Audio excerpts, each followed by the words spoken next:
આપણે જોઈએ છીએ ગુજરાતભરમાં કમોસમી વરસાદ છે। આ કમોસમી વરસાદના કારણે ખેડૂતોના પાકને જેમ કે તલ, મગને બહુ ભારે નુકસાન થયું, તેમજ ભારે પવનના કારણે કેરીના પાકને પણ નુકસાન થયું। એટલે માટે રાજ્ય સરકારે જે વિસ્તારમાં વરસાદ પડ્યો છે ત્યાં એક રાહત પેકેજ જાહેર કરવું જોઈએ।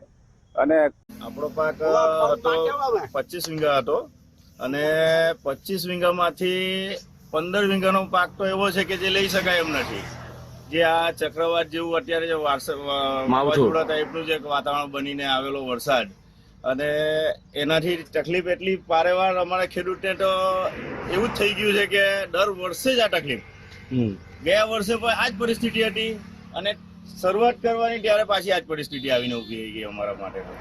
અને ભેજવાળી જગ્યા છે, અમે નીચે સૂકવી નથી શકતા, એટલે રોડે સૂકવવા ફરજિયાત અમારે આવવું પડે અને ખેડૂતને એટલું નુકસાન થાય છે કે વાત નહીં પૂછો। હવે સરકાર પાસે તો અપેક્ષા શું રાખવી કે અમારથી કુદરત જ અમારો